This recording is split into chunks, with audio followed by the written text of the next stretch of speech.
കേരളത്തിൽ നടക്കുന്ന വികസനത്തെ കുറിച്ചൊന്നും നിങ്ങൾ അറിയുന്നില്ല. എല്ലാ വഴിയോര വിശ്രമ കേന്ദ്രങ്ങൾ കാസർഗോഡ് തൊട്ട് തിരുവനന്തപുരം വരെ കെട്ടിയിട്ടുണ്ടെന്നാണ് പറഞ്ഞു. അതെവിടെയും നിങ്ങൾ കണ്ടുപിടിക്കാൻ പറ്റില്ല. ഇന്ത്യയിൽ കൊണ്ടുവന്ന് കോൺഗ്രസിന്റെ പ്രസിഡന്റ് ആക്കാമെങ്കിൽ പാലക്കാട്ടുകാരനായിട്ടുള്ള രാജീവ് ചന്ദ്രശേഖരനെ പിന്നെ BJP പ്രസിഡന്റ് ആക്കുന്നതിന് കുഴപ്പമൊന്നുമില്ല. IT പാർക്ക് ആദ്യം തിരുവനന്തപുരത്താണ്. സർ, IT പാർക്ക് എന്നൊരു സംരംഭം തന്നെ കേരളത്തിൽ ആദ്യമായിട്ട് നടപ്പാക്കിയെന്ന് താങ്കൾ അംഗീകരിച്ചല്ലോ. മഹാരാഷ്ട്രയിൽ എങ്ങനെയാണ്? എന്റെ പോക്കറ്റിൽ പണം ഉണ്ടെങ്കിൽ ഞാനൊരു കോടീശ്വരനായാൽ പെട്ടെന്ന് രാഷ്ട്രീയത്തിലേക്ക് എടുത്തെറിയപ്പെടുക. ഞങ്ങളാരും അങ്ങനെ വന്ന രാഷ്ട്രീയക്കാരല്ല.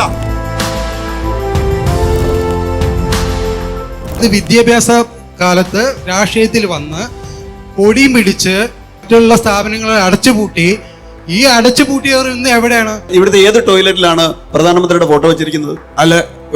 ഏത് ടോയ്ലറ്റിലാണെന്ന് പറയാൻ പറഞ്ഞു. എല്ലാ ഞായറാഴ്ചയും രാവിലെ 9:30 ജനം TVയിൽ hello Mumbai, voice of Maharashtra, powered by Aegon shipping, brought you by Amrit Veni.